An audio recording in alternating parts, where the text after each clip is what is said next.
Aaron, how do you build off the second half the other night? Well, we just got to remember what we did in that second half.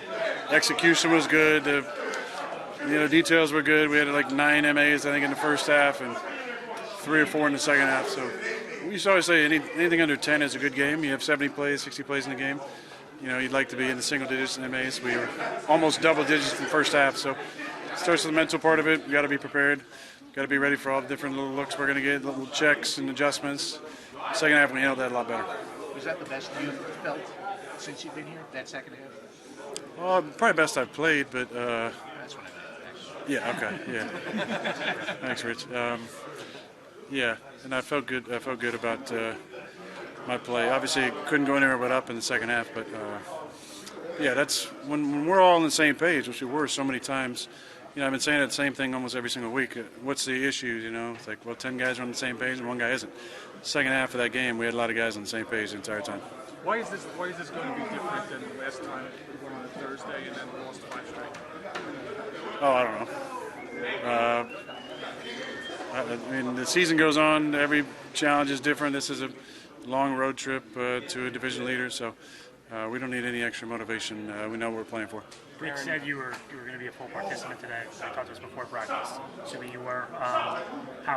Is this the healthiest you've felt since maybe before Denver?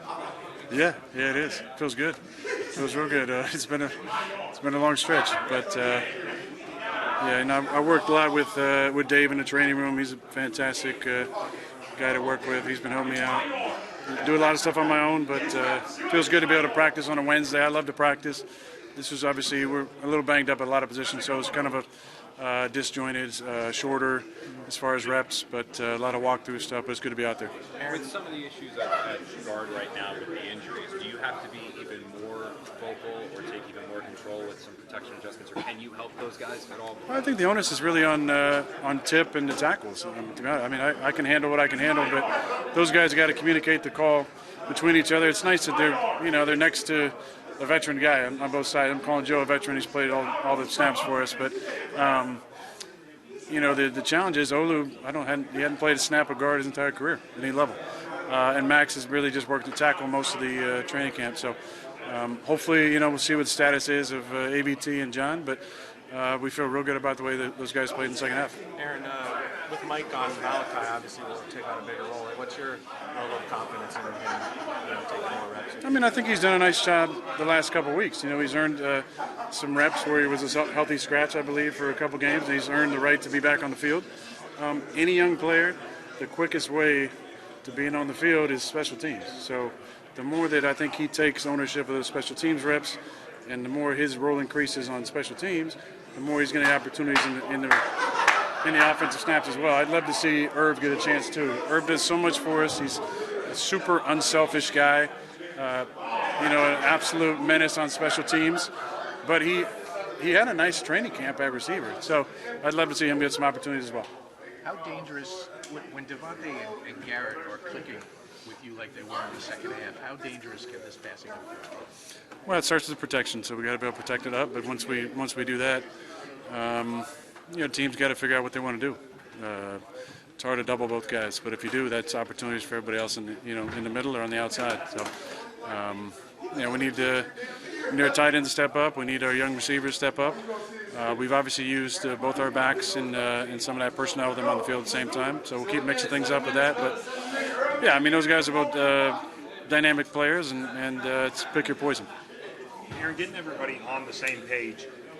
Now that has happened, do you feel like it's a click, or is it a linear process, or can we expect regressions throughout, and progressions moving forward? Expect regressions? I never expect regressions. But this league is anything but linear. The only thing linear about it is that it keeps going. It doesn't wait for you. When you're done, it doesn't stop for you. So we got to just build out the momentum. If you want to be a great team, you got to practice like a great team. And I think the last few weeks we've practiced a lot better. But there's still a standard that we just need to come up an extra notch. And when we do that, which I'm confident we will, then the consistency, I think, shows up on game day. But you don't just roll out of bed. That's a misnomer. You don't just roll out of bed and play freaking great. You got to practice the right way. And it helps that I'm out there. I think, today and this week, and hopefully that gets us practicing the right way. So we play 60 minutes of it What did you the like right about, way. what did you like about today's practice? I didn't like it, actually. I want more reps, but I understand, this is the way it is. We got a lot of guys banged up.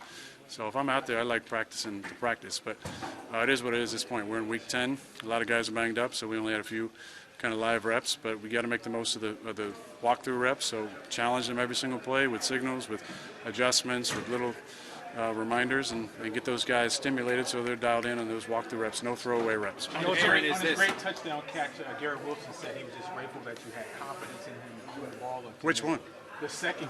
Yeah, they're both good. Yeah, is that the type of play that you expect when you throw it up for him, that he can bring it in like that? Well, I mean, I don't expect a lot. Expecting, it's like assuming. Yeah, you definitely hope for that. I mean, you speak things into existence, but at some point you got to trust the player to go out and make a play. You don't expect it to be a jump man highlight catch every single time, but store that one away in the old memory bank for sure. Aaron, you seem about as upbeat right now as we've probably seen you in this moment. The locker room around you kind of seems like they're in a Man, I just had 2 plays in the bar on the bench. I was wrapping some stuff out, so yeah, I'm feeling good. Is this the most relaxed? I feel like a jackrabbit, man. I got all this energy. Is this the most relaxed that you think this team, in a constructive way, the most relaxed and at ease you guys have been maybe this year, that a weight's kind of been lifted off after that second half? Well, I mean, I think there was a weight lifted off, but there's a baseline level of kind of energy and enthusiasm that we kind of held ourselves to in training camp, and we haven't necessarily been there the entire time. So we got to find a way to bring it every single day. The key for young players to learn is that consistency starts with the minute you walk into the building, and everything you do needs to be intentional. And that starts with the conversation you're having, the time you get to work, the way you take notes, and we're starting to do some of the right things, but we're a work in progress still.